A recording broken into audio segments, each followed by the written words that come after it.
मुहम्मद।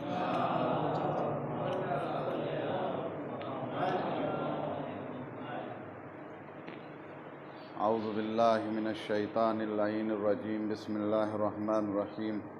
अल्हम्दुलिल्लाहिल्लज़ी हदाना लिहाज़ा वमा कुन्ना लिनहतदिया लौला अन हदानल्लाह। लक़द जाअत रुसुलु रब्बिना bill हक़।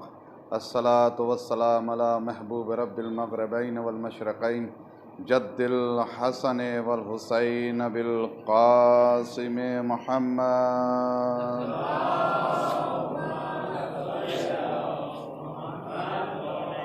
वाला अहल बैतिही तय्यबीन अत्ताहिरीन अल-मासूमीन अल-मज़लूमीन वलानतुल्लाहि अला आदाइहिम मिनल आन इला क़ियाम यौमिद्दीन।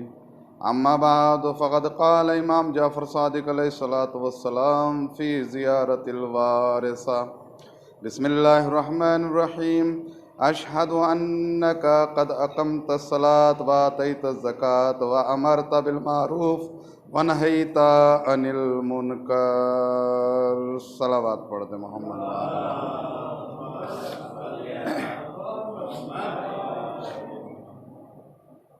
अज़ान मोहतरम बरादरान अज़ीज़, आज पुरमसरत शब जिसमें नवासे रसूल दिलगोश अमीरुल मोमिनीन व लख्ते जिगर फ़ातिमा ज़हरा इमाम हुसैन अलैहिस्सलातु वस्सलाम की विलादत की बामुबारक शब है। इसमें सभी आप हज़रात को मुबारकबाद पेश करता हूँ और इस दुआ के साथ जो है हम सब मिलकर जो है अपने ज़माने के इमाम की शान में तबरीक पेश करते हैं। बिस्मिल्लाहिर्रहमानिर्रहीम। अल्लाहुम्मा कुल्ले वलियकल हुज्जत इब्निल हसन सलवातुका अलैहि व अला आबाए फ़ी हाज़िहि साअत व फ़ी कुल्ले साअ वलिय्यम व हाफ़िज़म व क़ाइदम व नासिरा व दलीलम व आइना हत्ता तुस्किनहु अर्दका तवा व तमत्तियहु फ़ीहा तवीला।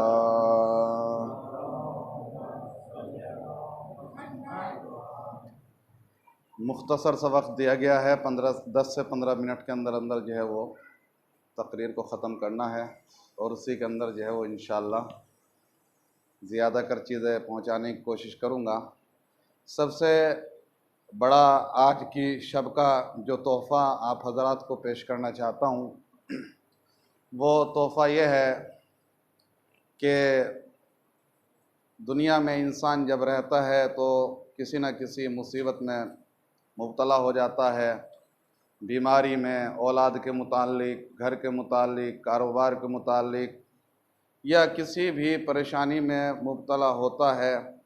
उसके लिए सबसे बड़ा तोहफ़ा यही है कि जितनी बड़ी से बड़ी मुसीबत हो, जितना बड़ा से बड़ा मुश्किल काम हो, अगर इंसान जो है इस छोटी सी दुआ को जो रोज़ाना आप जो है वो ज़ियारत में पढ़ते भी हैं, अगर इंसान इसको पढ़ने के बाद जो है वो दुआ करे तो उसकी दुआ फ़ौरन कबूल हो जाती है। और वो दुआ ये है कि अस्सलामु अलैका या अबा अब्दुल्ला अल हुसैन, अस्सलामु अलल हुसैन व अला अली इब्नुल हुसैन व अला औलादिल हुसैन व अला अस्हाबिल हुसैन। अगर इस ज़ियारत के कलमे को पढ़ने के बाद चाहे जितने बड़े से बड़ा मुश्किल कोई भी काम हो, कोई भी मुश्किलात इंसान की जो है वो हो, इसको पढ़े, इसको पढ़ने के बाद जो है वो दुआ करे, दुआ फ़ौरन जो है वो कबूल हो जाती है। और शहादत के मुतालिक, इमाम हुसैन की विलादत है, शहादत के मुतालिक जो है वो खुदावंद आलम ने जो है वो आपको 3 चीज़ें अता की हैं, 3 हदिये अता किए हैं। हदिये तो और भी अता किए हैं, लेकिन 3 ऐसे हदिया किए हैं कि जो फ़ौरन जो है वो आपको मिले हैं। एक तो ये कि आपकी नस्ल में इमामत बाकी रहेगी, आप ही की नस्ल से इमामत चलेगी। और दूसरा हदिया ये है कि आपकी कब्र की खाक को जो मिट्टी है उसको खाके शिफा बना दिया। उसको जो है वो खा के शिफा बना दिया। और तीसरी चीज़ जो दी है कि जो भी इंसान आपकी ज़ियारत के लिए जाए और जो गए हैं दोबारा जाएं, और जो नहीं गए हैं इंशाअल्लाह उनको भी मौला बुलाएं। जब अगर इंसान जो है वो आपके कुब्बे के नीचे जाकर जो भी दुआ मांगे फौरन खुदावंद आलम उसकी दुआ को कबूल कर लेता है। तो ये चीज़ें जो है वो आपको दी हैं। अज़ीज़ान मोहतरम, अकमालुद्दीन किताब का नाम शेख सदूक एक रिवायत नकल करते हैं। शेख सदूक अज़ीज़ान मोहतरम बहुत बड़े आलिम गुजरे हैं।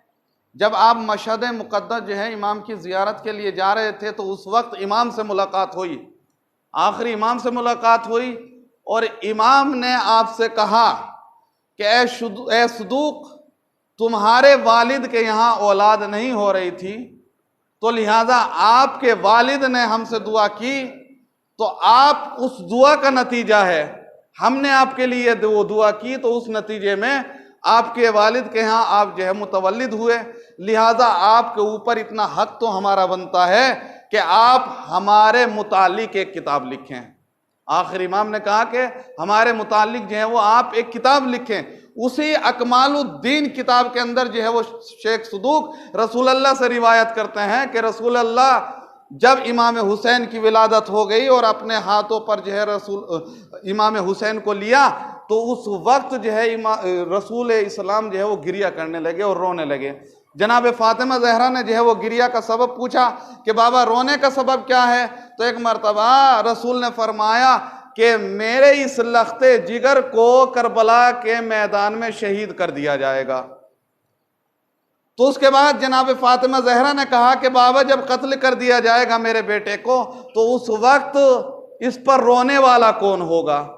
तो उस वक्त रसूल इस्लाम ने फरमाया कि खुदावंद आलम एक कौम को पैदा करेगा जिसके बुजुर्ग इमाम हुसैन के बुजुर्गों पर रोएंगे, और जिसके जवान इनके जवानों पर रोएंगे, और जिनके बच्चे इनके बच्चों पर रोएंगे, और जिनकी औरतें इनकी औरतों पर रोएंगी।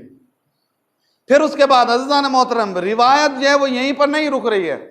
ये रिवायत पेश करने के बाद अब जनाब फातिमा ज़हरा ने सुन लिया, और उसके बाद जो है वो आप ज़ियारत में रोज़ाना पढ़ते हैं, ज़ियारत वारिसा में क्या पढ़ते हैं, मैं गवाही देता हूँ और अब अल्लाह को गवाह बनाता हूँ और तमाम फरिश्तों को गवाह बनाता हूँ, और जितने भी अंबिया 1,24,000 सबके सबको गवाह बनाता हूँ। किस चीज़ का गवाह बनाता हूँ? इस चीज़ का गवाह बनाता हूँ, ए हुसैन, मैं तुझ पर भी ईमान लाया और तेरे घर पर भी ईमान लाया, तुझ पर भी ईमान लाया और तेरे अहल पर भी ईमान लाया, और उसके बाद जब तुम वापस आओगे उस पर भी ईमान लाया। जब तुम वापस आओगे यानी रजत का अकीदा। रजत का अकीदा का मतलब क्या है? जब इमाम का ज़हूर होगा और इमाम तशरीफ लाएंगे तो उसके बाद इमाम हुकूमत करेंगे, उसके बाद इमाम आखिरी इमाम को भी शहीद कर दिया जाएगा, और आखिरी इमाम को जो शहीद किया जाएगा वो सीरिया के अंदर शहीद किया जाएगा,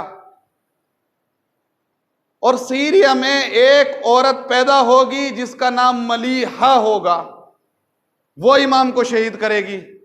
और फिर फरमाते हैं उसके बाद इमाम हुसैन आएंगे, इमाम आखिरी इमाम हुकूमत करेंगे, इमाम हुसैन आएंगे, अकेले नहीं आएंगे, अकबर के साथ आएंगे, अब्बास के साथ आएंगे, ज़ैनब और सकीना के साथ आएंगे, अली असगर के साथ आएंगे, सब अपने घर वालों के साथ आएंगे, और अपने घर वालों के साथ ही नहीं बल्कि दुश्मनों के साथ आएंगे। और फिर उसके बाद वो करबला बपा होगी। पहली करबला में हुसैन मजबूर थे कि हुसैन तलवार न उठाना, उस करबला में जो है हुसैन मजबूर नहीं होंगे बल्कि हुसैन को इजाजत होगी, और ये आखिरी इमाम को जो शहीद किया जाएगा इन्हीं की नमाज जनाजा इमाम हुसैन पढ़ाएंगे, और इनको जो है वो दफनी किया जाएगा या करबला में या रसूल के रोज़े में उनकी कब्र के पास। तो लिहाजा इमाम हुसैन जो है वो उस वक्त बदला लेंगे। और फिर कहा जनाब फातिमा ज़हरा से, ऐ मेरी बेटी मायूस ना हो, फिर तेरा बेटा यही बेटा 70 साल या उससे ज्यादा साल हुकूमत करेगा। उससे ज्यादा साल जो है वो हुकूमत करेगा। तो अजीजान मोहतरम, इमाम हुसैन की विलादत है। बच्चे, छोटे बच्चे ज्यादा कर अपना बर्थडे मनाते हैं, लेकिन कुरान का भी बर्थडे है 23 रमजान, और नमाज का भी बर्थडे है। और आपने जो है वो नमाज के मुतालिक जो है वो अशार भी पढ़े, लिहाजा इसी पर कुछ चंद जुमले हो जाएं। नमाज का भी बर्थडे है। 27 रजब को नमाज लेकर आए रसूल इस्लाम हमारे लिए तोहफा, लेकिन वो नमाज क्या थी? वो 10 रकत नमाज थी। सुबह की 2 रकत, जोहर की 2 रकत, असर की 2 रकत, मगरिब की 2 रकत और इशा की 2 रकत। लेकिन जब 3 शाबान आई और इमाम हुसैन की विलादत हुई सुबह में, सुबह की नमाज के बाद, तो फिर उसके बाद रसूल इस्लाम ने जोहर की 2 पढ़ते तो 4 रकत पढ़ी, असरी की 4 पढ़ी, मगरिब की 3 पढ़ी और इशा की 4 पढ़ी। इस तरीके से 7 रकत नमाज का इजाफा हो गया। और अज़ीज़ान मोहतरम, ये कहते हैं ना कि पुश्ते रसूल पर जो है इमाम आ गए और उसके बाद जो है वो नमाज रुक गई, और बहुत से ने जो है वो अकीदा बना लिया कि नमाज से बेहतर हुसैन है और नमाज रुक गई थी, हम नमाज पढ़कर क्या करेंगे। अज़ीज़ान मोहतरम, नमाज उस वक्त रुकती है कि जब उसमें कमी का सबब बने, लेकिन इमाम हुसैन पुष्ट पर आने के बाद नमाज की कमी का सबब नहीं बने, सजदे में जिक्र की कमी का सबब नहीं बने, बल्कि पहले एक मर्तबा सुबहान रब्बियल आला व बिहम्दे पढ़ा जाता था। जैसे ही हुसैन पुष्ट पर आ गए अब 70 मर्तबा पढ़ा जाने लगा। तो लिहाजा सजदे में जिक्र में ज्यादती का सबब बने, कमी का सबब नहीं बने। अब आइए आगे रिवायत देखिए। जनाब उम्मे ऐमन कौन थी? रसूल इस्लाम की वालदा आमिना की कनीज थी, लेकिन ऐसी वफा कनीज थी कि जब सफर में आपकी वालदा का इंतकाल हो गया तो उसके बाद इतनी बावफा थी कि रसूल इस्लाम छोटे से थे, उनको मक्का लेकर गई और ऐसे तरबियत की रसूल इस्लाम की जैसा कि अपने बच्चों की तरबियत करते हैं इंसान, जैसे एक माँ अपने बच्चों की तरबियत करती है, इस तरीके से उम्मे ऐमन ने जो है वो तरबियत की रसूल इस्लाम की। लेकिन एक दिन रसूल इस्लाम के पास जो है वो मदीने में कुछ शख्स आए और आने के बाद कहा, या रसूल अल्लाह, हम इसलिए आए हैं कि उम्मे ऐमन न खाना खा रही है, न उसको सुकून है, न वो सो रही है, और पानी भी बहुत कमी के साथ पी रही है। कहीं या रसूल अल्लाह ऐसा ना हो हम आपको इत्तला करने के लिए आए हैं, कहीं ऐसा ना हो कि आप बाद में कहें कि जब मेरा रिश्ता जानते थे कि उम्मे ऐमन से क्या है तो तुमने मुझे इत्तला क्यों नहीं दी। इसलिए इत्तला करने के लिए आए हैं कि कभी कुछ आगे कुछ और कदम न उठ जाए। तो एक मरतबा रसूल इस्लाम ने कहा कि उम्मे ऐमन को बुला के लाइए। अब उम्मे ऐमन आई, आने के बाद कहा, या रसूल अल्लाह ने, ए उम्मे ऐमन, तुम्हें क्या परेशानी है? क्या वजह है कि तुम न सोती हो न खाती हो, तुम सोच रही हो, गिरिया कर रही हो, रो रही हो? तो एक मरतबा उम्मे ऐमन से बोला ना गया। रसूल इस्लाम ने कहा कि ए उम्मे ऐमन, अब मैं जानता हूं कि तू किस परेशानी में मुब्तला है, मैं सब कुछ जानता हूं। अब उम्मे ऐमन समझ गई, लेकिन आप नहीं समझे। उम्मे ऐमन समझ गई कि हाँ मेरा गलत फहमी है और ये मेरी सोच गलत है। कहा कि बतला उम्मे ऐमन क्या हुआ? कहा कि या रसूल अल्लाह, मैंने ख्वाब में देखा कि आप गुजर रहे हैं मेरे पास से और मेरे हाथों में आपके जिस्म का एक टुकड़ा आकर गिरा। तो लिहाजा जब किसी जिस्म का टुकड़ा आकर गिरता है तो इससे यही अंदाजा लगाया जाता है कि लिहाजा दुश्मन समझा जाता है कि उसका टुकड़ा तेरी झोली में आकर पड़ गया। तो लिहाजा या रसूल अल्लाह, मैंने अपनी कभी जिंदगी में ऐसा ख्वाब ना देखा, लेकिन आज ख्वाब देखा। मैं क्या आपकी दुश्मन हूं?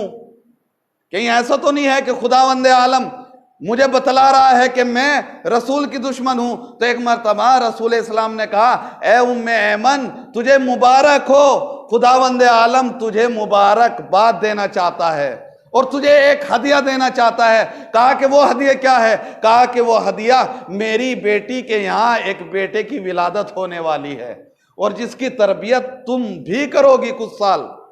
कुछ साल जिसकी तरबियत तुम भी करोगी। तो अजीजान मोहतरम, ये था। उसके बाद यानी देखा, जिस्म का हर आज़ा इंसान से जुदा नहीं हो सकता। अगर जुदा होता है तो तकलीफ होती है, लेकिन इमाम हुसैन को अपना जुज़ फरमाया, रसूल इस्लाम ने अपना जुज़ फरमाया। और यही वजह थी कि दीन को नहीं बचाया इमाम हुसैन ने, बल्कि इमाम हुसैन ने दीन को एजाद भी किया कुछ चीजें। और यही वजह थी कि रसूल इस्लाम ने फरमाया था, हुसैन मिन्नी व अना मिनल हुसैन। यही वजह थी कि रसूल ने फरमाया था। और उसके बाद आपकी वालदा गिरामी परेशान है। रसूल इस्लाम, जल्दी जल्दी बस चंद जुमले, रसूल इस्लाम जो है वो जाते हैं मस्जिद में नमाज पढ़ने के लिए, फातिमा के घर से होकर मस्जिद में जाते हैं, फिर फातिमा के घर से ही होकर अपने घर तशरीफ ले जाते हैं। लिहाजा देखते हैं कि विलादत से चंद दिन पहले जनाब फातिमा जहरा कुछ परेशान है। जैसे ही परेशानी के आसार चेहरे पर नमूदार देखे, रसूल इस्लाम ने कहा कि बेटी क्या वजह है, क्यों परेशान हो? कहा कि बाबा, मैं इस बात में परेशान हूं कि मेरा जितना मुझे ये बच्चा मौलूद पैदा होने वाला प्यारा है, इतना ही मेरा बच्चा हसन प्यारा है। लिहाजा लेकिन एक चीज ने मुझे परेशान कर दिया। कहा बेटी वो क्या? कहा कि इसने परेशान कर दिया कि जब हसन मेरे शिकम मुबारक में थे तो उनका नूर साते होता था, लेकिन मेरे नूर से ज्यादा नहीं होता था। लेकिन जब से ये बच्चा मेरे शिकम में है, इसका इतना नूर है कि मेरे नूर से भी ज्यादा इसका नूर साते होता है। तो लिहाजा या रसूल अल्लाह, क्या मंजिलत में मेरा बेटा हसन के ही कम तो नहीं है? कहा कि नहीं, मेरी लख्ते जिगर, तुम्हारा ये बेटा भी कम नहीं है, वो बेटा भी कम नहीं है, लेकिन इसकी कुछ वजह है। कहा यार क्या बाबा, क्या वजह है? कहा इसकी वजह यह है कि जब एक नूर था, जब तुम्हारे शिकम में हसन थे तो उस वक्त एक नूर था, लेकिन अब जब तुम्हारे शिकम में ये मौलूद मौजूद है तो एक नहीं है, बल्कि इसकी नस्ल में 9 इमाम आने वाले भी मौजूद हैं, 9 इमाम आने वाले भी मौजूद है। और यही वजह थी, रसूल इस्लाम ने कहा कि बेटी, ये इस मौलूद की विलादत नहीं हो रही, और 3 शाबान को हुसैन की विलादत नहीं हुई, बल्कि ज़ैनुल आबिदीन की भी विलादत हो रही थी, बल्कि मोहम्मद बाक़िर की भी विलादत हुई, बल्कि जाफ़र सादिक की भी विलादत हुई, मूसा काज़िम आखिरी इमाम तक की विलादत हुई। तमाम का इसी वजह से उनका नूर ज्यादा था। और यही वजह थी कि उम्मुल मोमिनीन मादर गिरामी ये कहती हैं, सही बुखारी में क्या कहती हैं? ये कहती हैं कि जब फातिमा जहरा के चेहरे से इतना नूर साते होता था कि हम जो है वो रात को सुई ढूंढ लिया करते थे, सुई ढूंढ लिया करते थे। मादर गिरामी समझ गए ना कौन है? मादर गिरामी कहती हैं कि हम सुई ढूंढ लिया करते थे। मैं कहूंगा है मादर गिरामी, काश सुई की जगह हिदायत ढूंढ ली होती, सुई की जगह हिदायत ढूंढ ली होती तो अज़ीज़ान मोहतरम इतना नूर निकलता था। अब आपकी विलादत हुई, लेकिन आपकी विलादत को पोशीदा रखा जाता था, कोई नहीं देख सकता था उस लम्हे को। लिहाजा जैसे इमाम हुसैन मुतवल्लिद हुए, उसके बाद जो है वो अपने हाथों को जमीन पर रख दिया, और जमीन पर रखने के बाद अपनी पेशानी को मिट्टी पर रखा, और मिट्टी पर रखने के बाद कहा सुबहान रब्बियल आला व बिहम्दे। तो अज़ीज़ान मोहतरम, ये इमाम हुसैन की विलादत। बस एक जुमला कहता हूं, यहां पर सब के सब हुसैनी बैठे हुए हैं, सब के सब हुसैनी मौजूद हैं, लेकिन हुसैनी की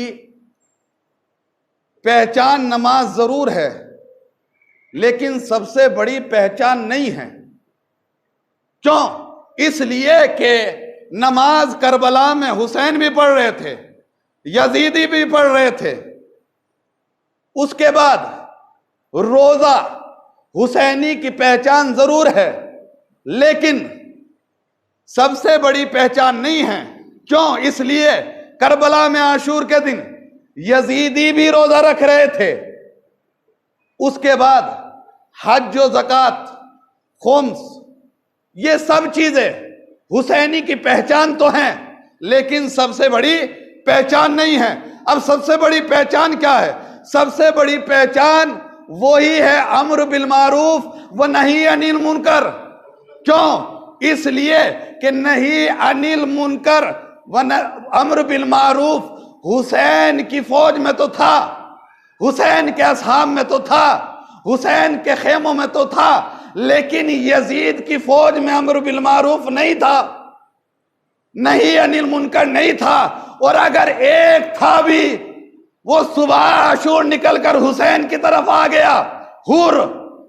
तो लिहाजा जिंदान मोहतरम सबसे बड़ी हुसैनी की पहचान है अम्र बिल मारूफ व नही अनिल मुनकर। जहां नमाज वाजिब है, जहां रोजा वाजिब है, जहां हज वाजिब है, जहां ज़कात वाजिब है, वहीं पर अम्र बिल मारूफ भी वाजिब है, वहीं पर नही अनिल मुनकर भी वाजिब है। यानी अच्छाइयों की दावत देना भी वाजिब है, बुराइयों से रोकना भी वाजिब है। और ये कहकर दामन न बचाए इंसान कि अगर मैं किसी को बुराई से रोकूंगा तो वो मेरा दुश्मन हो जाएगा, उससे वो मेरे से नाराज हो जाएगा। तो ये कह के दामन न बचाए, इसलिए कि इमाम अली अलैहिस्सलातु वस्सलाम, सलावत पढ़ दे मोहम्मद वाले मोहम्मद।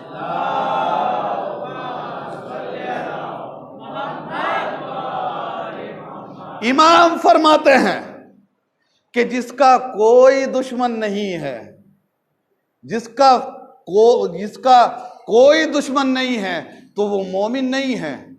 क्यों? इसलिए कि जब अम्र बिल मारूफ इंसान करेगा तो कोई ना कोई दुश्मन होगा, जब बुराइयों से रोकेगा तो कोई ना कोई दुश्मन होगा, जब अच्छाइयों की दावत देगा तो कोई ना कोई दुश्मन होगा। तो आइए 3 शाबान को क्यों ना हम ये अहद कर लें कि अपने कुछ दुश्मन पैदा कर लें, ताकि वो गवाही दे दे कि हाँ इन्होंने हमें अम्र बिल मारूफ किया था और नहीं अनिल मुनकर किया था।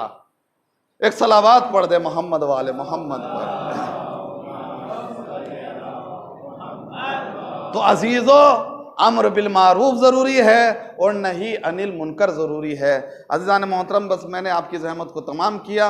अभी हमारे मदरसे में जो है वो बच्चे पढ़ते हैं, माशाअल्लाह ज़्यादा कर बच्चे जो है वो अच्छी तालीम हासिल कर रहे हैं। और पिछले तकरीबन 4-5 महीने पहले 4 बच्चे भी कुरान में आए थे, लेकिन उसके बाद अभी आज जो है वो 4 बच्चों को हम कुरान के अंदर लेकर आए हैं। और इंशाअल्लाह जो बच्चे और हैं, ये सब बच्चे मेरे बच्चे हैं। जिस तरह मेरे 2 बच्चे हैं, एक बेटी और एक बेटा, तो जिस तरीके से बेटी से मोहब्बत करता हूँ, इन्हीं तरीके से जो बच्चियाँ हमारे पास मदरसे में आती हैं उनसे मोहब्बत करता हूँ। जिस तरीके से बेटा है मेरा, उससे मोहब्बत करता हूँ, इसी तरीके से इन बच्चों से अपने बेटे की तरह जो है वो मोहब्बत करता हूँ। और चाहता हूँ कि ये बच्चे कामयाब हो और इंशाअल्लाह जो है वो तरक्की पे तरक्की जो है वो हासिल करते रहें। और जो बच्चे नहीं आ सके, इंशाअल्लाह हम जो है वो आगे कोशिश करेंगे वो भी कुरान में आ जाएं। लिहाजा मैं उन 4 बच्चों को जो है वो दावत देता हूं कि वो आएँ, बस एक सूरा पढ़ें और आप लोग जो है वो उनकी हिम्मत अफजाई करें। एक सलावात पढ़ दे मोहम्मद वाले मोहम्मद।